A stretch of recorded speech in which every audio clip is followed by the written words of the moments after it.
Hi, welcome to Lash Class. BA English second semester reading fictionile The Yellow Wallpaper എന്ന ചാപ്റ്ററാണ് നമ്മൾ നോക്കുന്നത്. American writer Charlotte ഗിൽമാൻ എഴുതിയിട്ടുള്ള ഒരു ഷോർട്ട് സ്റ്റോറിയാണ്. നമ്മളിവിടെ ആ സ്റ്റോറിയുടെ പാർട്ട് ബൈ പാർട്ടായിട്ടുള്ളൊരു സമ്മറിയാണ് പ്രൊവൈഡ് ചെയ്യുന്നത്. ഈ ചാപ്റ്ററിലെ short questions, paragraph, essay questions എന്നിവയുടെ നോട്ട്സിൻ്റെ വീഡിയോ സെപ്പറേറ്റ് ആയിട്ട് നമ്മൾ ചെയ്യുന്നുണ്ട്. അത് പ്ലേലിസ്റ്റിൽ അവൈലബിൾ ആയിരിക്കും. ഇവിടെ നമുക്ക് ഈ സ്റ്റോറിയുടെ സമ്മറി നോക്കാം. The Yellow Wallpaper by Charlotte Perkins Gilman is a short story that explores themes of mental illness, gender roles and oppression. Yellow wallpaper എന്ന ഈ സ്റ്റോറിക്കകത്ത് മെൻ്റൽ ഇൽനെസ്, മാനസിക ആരോഗ്യം, അതുപോലെ തന്നെ ജെൻഡർ റോൾസ്, സ്ത്രീ പുരുഷ വിവേചനം, ഒപ്രഷൻ, ഈ ലിംഗവിവേചനവുമായി ബന്ധപ്പെട്ടിട്ടുള്ള അടിച്ചമർത്തൽ തുടങ്ങിയിട്ടുള്ള തീമുകളാണ് എക്സ്പ്ലോർ ചെയ്യുന്നത്. The narrative is presented as a series of journal entries written by a woman suffering from postpartum depression. ഇനി ഈ കഥ എഴുതിയിട്ടുള്ളത് ഒരു സ്ത്രീയുടെ ജേണൽ എൻട്രീസ് എന്ന രീതിയിലാണ്. അതായത് ഒരു സ്ത്രീ ഡയറി എഴുതുന്നത് പോലെയാണ് ഈ കഥ എഴുതിയിട്ടുള്ളത്. അവർ പോസ്റ്റ് പാർട്ടം ഡിപ്രഷൻ സഫർ ചെയ്യുകയാണ്. പോസ്റ്റ് പാർട്ടം ഡിപ്രഷൻ എന്ന് പറയുന്നത് അവരുടെ പ്രസവാനന്തരം അവർക്ക് ഉണ്ടാവുന്ന മാനസിക പിരിമുറുക്കവും അതുപോലെയുള്ള ഡിപ്രഷനിലൂടെ കടന്നു പോകുന്ന ഒരു സ്ത്രീയുടെ ജേണലിലൂടെയാണ് ഈ കഥ നമ്മൾ കാണുന്നത്. The story provides a first-person narrative of a woman's descent into madness. ഈ സ്റ്റോറിയിൽ നമ്മൾ കാണുന്നത് ഫസ്റ്റ് പേഴ്സൺ നരേറ്റീവ് ആണ്. നമ്മൾ നേരത്തെ സൂചിപ്പിച്ച പോലെ ആ സ്ത്രീ അവരുടെ തന്നെ കഥയാണ് പറയുന്നത്. ഡിസെൻഡ് ഇൻ ടു മാഡ്നെസ്, അവരുടെ ഡിപ്രഷൻ പതുക്കെ പതുക്കെ ഒരു ഭ്രാന്തിൻ്റെ അവസ്ഥയിലേക്ക് പോകുന്നതാണ് അവരുടെ ഡയറികളിലൂടെ നമ്മൾ ഈ കഥയിൽ കാണുന്നത്. Part 1. The story begins with an unnamed narrator and her husband John moving into a grand estate for the summer. ഈ സ്റ്റോറിയുടെ തുടക്കത്തിൽ നമ്മൾ കാണുന്നത് ഇതിൽ നരേറ്ററും അവരുടെ ഹസ്ബൻഡ് ജോണും കൂടിയിട്ട് സമ്മർ ചെലവഴിക്കുന്നതിന് വേണ്ടിയിട്ട് ഒരു ഗ്രാൻഡ് എസ്റ്റേറ്റിലേക്ക് പോവുകയാണ്. ഒരു മാൻഷനോടൊക്കെ കൂടിയിട്ടുള്ള ഒരു എസ്റ്റേറ്റാണ്. മാൻഷൻ എന്ന് പറയുന്നത് പഴയ കാലത്ത് നിർമ്മിച്ചിട്ടുള്ള വലിയൊരു വീടാണ്. അതൊക്കെയുള്ള ഒരു എസ്റ്റേറ്റിലേക്ക് അവരുടെ വേനൽക്കാലം ചെലവഴിക്കുന്നതിന് വേണ്ടി പോകുന്നതാണ് ഈ സ്റ്റോറിയുടെ തുടക്കത്തിൽ നമ്മൾ കാണുന്നത്. The narrator notes that something about the house feels unsettling. But John, a practical-minded physician, dismisses her concerns. അവിടെ ചെല്ലുന്ന സമയത്ത് തന്നെ നരേറ്റർക്ക് ആ വീടിന് എന്തൊക്കെയോ കുഴപ്പങ്ങളുള്ളത് പോലെയൊക്കെ തോന്നുന്നുണ്ട്. ഒന്നാമത്, ഇത്ര വലിയൊരു വീടിന് അവർക്ക് വളരെ കുറച്ച് വാടക മാത്രമാണ് അവിടെ ചിലവാക്കേണ്ടി വരുന്നുള്ളൂ. അപ്പോൾ എന്തായിരിക്കും ഇത്ര കുറച്ച് വാടകയ്ക്കൊക്കെ അവർ വീട് കൊടുക്കുന്നത്? അവിടെ എന്തെങ്കിലും കുഴപ്പങ്ങളുണ്ടായിരിക്കുമോ? കുറേ കാലമായിട്ട് ആരും താമസിക്കാത്ത വീടാണ്, പഴയ വീടാണ്. അങ്ങനെയൊക്കെയുള്ള രീതിയിലുള്ള ചിന്തകളൊക്കെയാണ് നരേറ്റർക്ക് അവിടെ ചെല്ലുമ്പോൾ തന്നെ പോകുന്നത്. പക്ഷെ അവരുടെ ഹസ്ബൻഡ് ഒരു ഫിസീഷ്യനാണ്, അല്ലെങ്കിൽ ഡോക്ടറാണ്. അപ്പോൾ വളരെ സയൻറ്റിഫിക് ആയിട്ട് ചിന്തിക്കുന്ന ആളാണ്. നിനക്ക് വെറുതെ തോന്നുന്നതാണ്, അങ്ങനെയുള്ള കുഴപ്പമൊന്നുമില്ല എന്ന് പറഞ്ഞിട്ട് അയാൾ അതൊക്കെ അവഗണിക്കുന്നു. He also downplays her illness, diagnosing her with temporary nervous depression and prescribing a strict rest cure that forbids any activity, mental or physical. ഇതുകൂടാതെ ഇവളുടെ ഈ ആരോഗ്യ പ്രശ്നത്തെയും അവളുടെ ഹസ്ബൻഡ് വില കുറച്ച് കാണുന്നതായിട്ടാണ് നമ്മൾ കാണുന്നത്. ടെമ്പററി നെർവസ് ഡിപ്രഷൻ, ഒരു താൽക്കാലികമായിട്ടുള്ളൊരു ഡിപ്രഷനാണ് നിനക്കുള്ളൂ എന്നാണ് അവളുടെ ഹസ്ബൻഡ് പറയുന്നത്. അതിന് വേണ്ടിയിട്ട് അയാൾ പ്രിസ്ക്രൈബ് ചെയ്യുന്ന ചികിത്സ എന്ന് പറയുന്നത് കംപ്ലീറ്റ് റെസ്റ്റ് എടുക്കലാണ്. അതായത് മെൻ്റൽ ആൻഡ് ഫിസിക്കൽ, മനസ്സുകൊണ്ടോ ശരീരം കൊണ്ടോ ഒരു പണിയും ചെയ്യാതെ ഫുള്ളായിട്ട് റെസ്റ്റ് എടുക്കാൻ വേണ്ടിയിട്ടാണ് പറയുന്നത്. മനസ്സുകൊണ്ടുള്ള പണി എന്ന് വെച്ചിട്ടുണ്ടെങ്കിൽ ഇവർ എഴുതുകയൊക്കെ ചെയ്യുന്ന ആളാണ്. അപ്പം ഇനി എഴുതൊന്നും വേണ്ട, വീട്ടിൽ ജോലിയൊന്നും ചെയ്യേണ്ട, വെറുതെ ഇങ്ങനെ ഫുൾ ടൈം റെസ്റ്റ് എടുക്കാൻ വേണ്ടിയിട്ടാണ് ഹസ്ബൻഡ് ഇവളോട് പറയുന്നത്. The narrator disagrees with this approach, believing that engaging in work and activity would be more beneficial, but she feels powerless to challenge John. അപ്പോൾ നരേറ്റർക്ക് ഇത് കേൾക്കുമ്പോൾ യോജിക്കാൻ കഴിയുന്നില്ല. നമുക്കറിയാം, ഡിപ്രസ്ഡ് ആയിട്ടിരിക്കുന്ന സമയത്ത് നമ്മൾ സാധാരണ പറയാറുള്ളത് എന്തെങ്കിലുമൊക്കെ ആക്ടിവിറ്റിയിൽ ഏർപ്പെടുക, അങ്ങനെ നമ്മുടെ മൈൻഡ് ഫ്രഷ് ആക്കുക എന്നുള്ളതൊക്കെയാണ്. പക്ഷേ ഇവിടെ നേരെ തിരിച്ചാണ് നമ്മൾ കാണുന്നത്. ഈ ഡോക്ടറായിട്ടുള്ള ഇവളുടെ ഹസ്ബൻഡ് പറയുന്നത് ഒരു കാര്യവും ചെയ്യാതെ വെറുതെ ഇങ്ങനെ ഇരിക്കാനാണ് പറയുന്നത്. നമുക്കറിയാം അത് ശരിക്കും ഡിപ്രഷൻ കൂടുതൽ സിറ്റുവേഷൻ ഉണ്ടാക്കുക എന്നുള്ളത്. പക്ഷേ ഇവളുടെ ഹസ്ബൻഡ് ഡോക്ടറാണ് എന്നുള്ള കാരണം കൊണ്ട് ഇവൾക്ക് എതിർത്തൊന്നും പറയാൻ വേണ്ടി കഴിയുന്നില്ല. കാരണം ഡോക്ടർമാർക്കാണല്ലോ കൂടുതൽ അറിയുക എന്നുള്ള രീതിയിൽ അവൾ ഒന്നും എതിർത്ത് പറയാതിരിക്കുന്നു. Secretly she writes in her journal to express her self.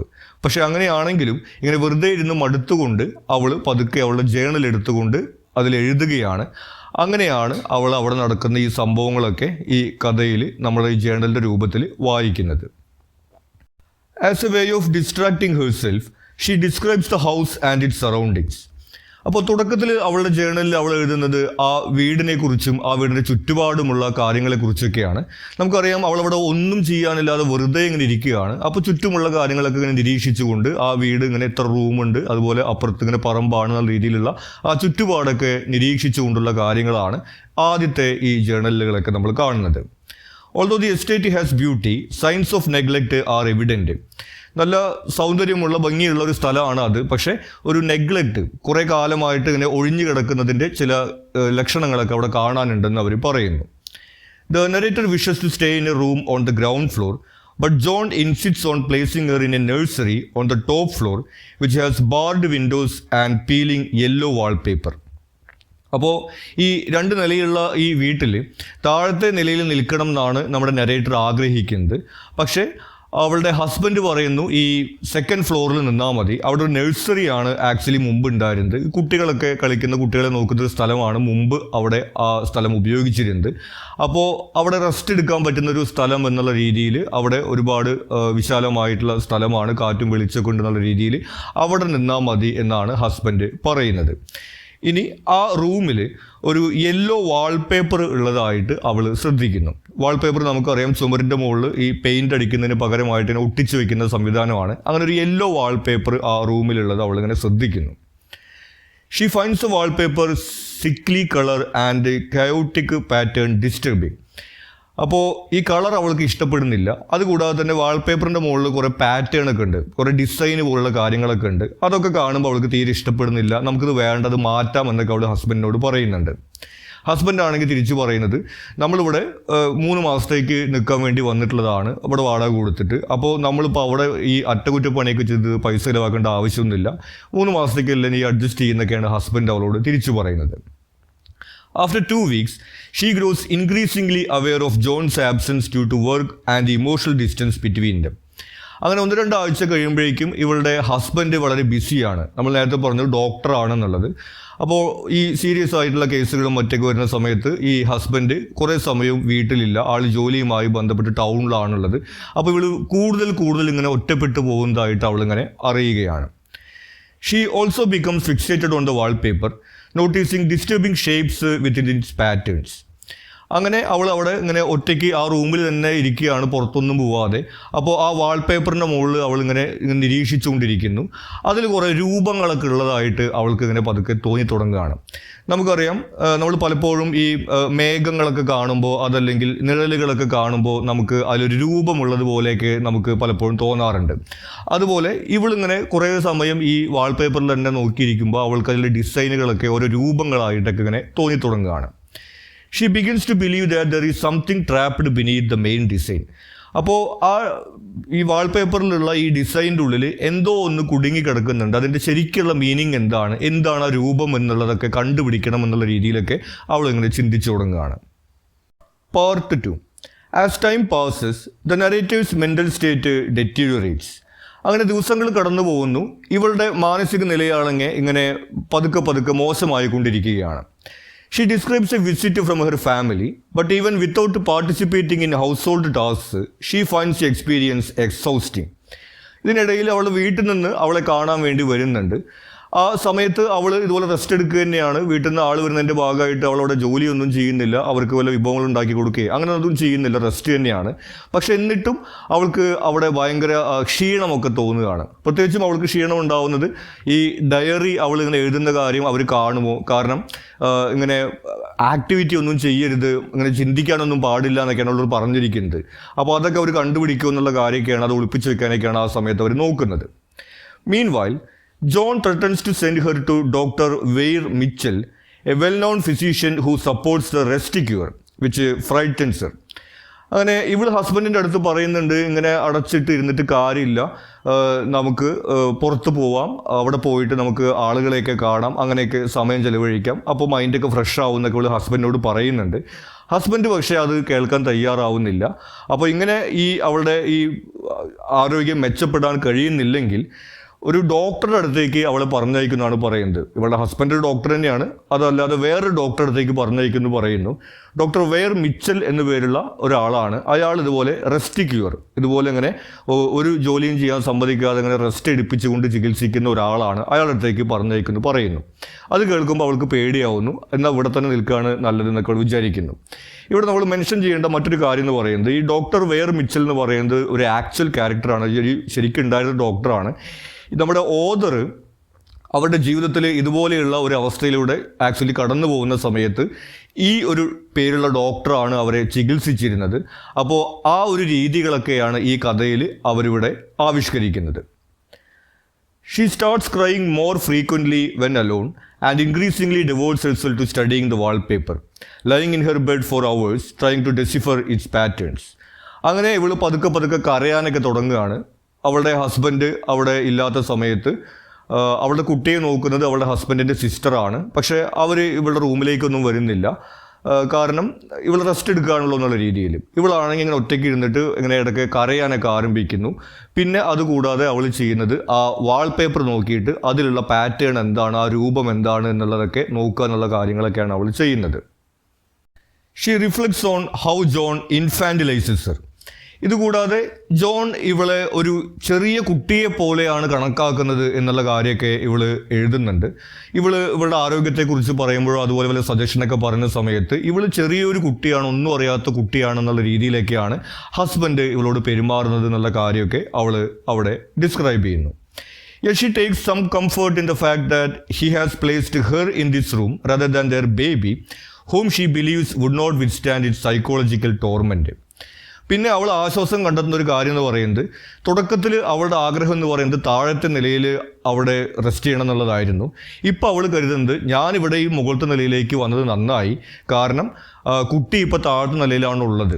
എനിക്ക് പകരം കുട്ടിയാണ് ഈ റൂമിലുള്ളതെന്നുണ്ടെങ്കിൽ ഈ വാൾപേപ്പറൊക്കെ ഉള്ള ഈ റൂമിൽ അതിനെ പിടിച്ചു നിൽക്കാൻ പറ്റില്ല എന്നുള്ളൊരു ആശ്വാസമൊക്കെയാണ് അവൾ കണ്ടെത്തുന്നത്. She soon begins to see a creeping woman trapped behind the wallpaper's patterns, shaking the pattern as if trying to escape. പിന്നീട് ഇവളുടെ മാനസിക നില വീണ്ടും വഷളാവുന്നത് നമ്മൾ കാണുന്നു. ഈ വാൾപേപ്പറിലുള്ള ഡിസൈനുകളൊക്കെ പല സമയത്തും ഇളകുന്നത് പോലെയൊക്കെ അവൾക്ക് തോന്നുകയാണ്. അപ്പോൾ അവൾ കരുതുന്നത് ആ വാൾപേപ്പറിൻ്റെ ഈ ഡിസൈനിൻ്റെ പാറ്റേണിൻ്റെ പുറകിൽ ഒരു സ്ത്രീയുണ്ട്. ആ സ്ത്രീ അവിടുന്ന് രക്ഷപ്പെടാൻ വേണ്ടിയിട്ട് ഇങ്ങനെ ശ്രമിക്കുമ്പോഴാണ് ഈ പാറ്റേണൊക്കെ ഇളകുന്നത് എന്നൊക്കെ അവളിങ്ങനെ ചിന്തിച്ചു കൂട്ടുകയാണ്. One night, she wakes John to tell him about the woman, but he dismisses her concerns and insists she is improving. അങ്ങനെ ഒരു ദിവസം അവൾ ഹസ്ബൻഡിനോട് ഈ കാര്യമൊക്കെ പറയണമെന്ന് അവൾ വിചാരിക്കുന്നുണ്ട്. പക്ഷേ ഹസ്ബൻഡ് നമുക്കറിയാം ഇവൾ പറയുന്നത് അങ്ങനെ കേൾക്കുന്നൊന്നുമില്ല, അവളുടെ ആരോഗ്യം മെച്ചപ്പെട്ട് വരുന്നുണ്ട്, നീ പേടിക്കൊന്നും വേണ്ട, റെസ്റ്റ് എടുത്താൽ മതി എന്നൊക്കെ പറയുന്നു. അപ്പോൾ പിന്നെ അവൾ കൂടുതലൊന്നും സംസാരിക്കുന്നില്ല. Feeling isolated, she secretly watches a wallpaper at night, convinced that John and Jenny are also becoming interested in it. അങ്ങനെ ഇവൾ കൂടുതൽ ആ വാൾപേപ്പർ തന്നെ ഇങ്ങനെ നോക്കിക്കൊണ്ട് അവളുടെ സമയം ചെലവഴിക്കുകയാണ്. പ്രത്യേകിച്ചും രാത്രി സമയത്താണ് അവൾ ഈ വാൾപേപ്പർ നോക്കുന്നത്. അപ്പോഴാണ് അവൾക്ക് ഈ ഡിസൈൻ ഇളകുന്നത് പോലെയൊക്കെ തോന്നുന്നത്. അപ്പോൾ നമുക്കറിയാം പകൽ സമയത്തുള്ളതുപോലെയല്ല രാത്രി സമയത്തുള്ള വെളിച്ചം എന്ന് പറയുന്നത് നിഴലുകളൊക്കെ കൂടിയിട്ടുള്ള വെളിച്ചമായിരിക്കും. അപ്പോൾ എന്തെങ്കിലും അനങ്ങുന്നത് പോലെയൊക്കെ സ്വാഭാവികമായിട്ട് തോന്നാവുന്നതാണ്. അപ്പോൾ അങ്ങനെയാണ് അവൾ രാത്രി സമയത്ത് ഇങ്ങനെ ആ സ്ത്രീ അവിടെ നിന്ന് ഇങ്ങനെ രക്ഷപ്പെടാൻ വേണ്ടി ശ്രമിക്കുകയാണ്, അതാണ് ഈ പാറ്റേണൊക്കെ ഇളകുന്നത്, അങ്ങനെയൊക്കെ അവളിങ്ങനെ ചിന്തിച്ചു കൂട്ടുന്നു. ഇതുകൂടാതെ ഇവളുടെ ഹസ്ബൻഡും അത് കൂടാതെ ജെന്നി, നമ്മൾ നേരത്തെ പറഞ്ഞു ഇവളുടെ കുട്ടിയെ നോക്കുന്നത് ജെന്നിയാണെന്ന് പറഞ്ഞു, അവരും ഈ വാൾപേപ്പർ ശ്രദ്ധിക്കുന്നുണ്ട് എന്നൊക്കെ ഇവൾക്ക് തോന്നുകയാണ്. അവർ ഒരുപക്ഷെ ഇവൾ എന്താണ് ഇങ്ങനെ വാൾപേപ്പറിൽ നോക്കുന്നത് എന്നുള്ള രീതിയിലൊക്കെ ആയിരിക്കും നോക്കുന്നുണ്ടായിരിക്കുക.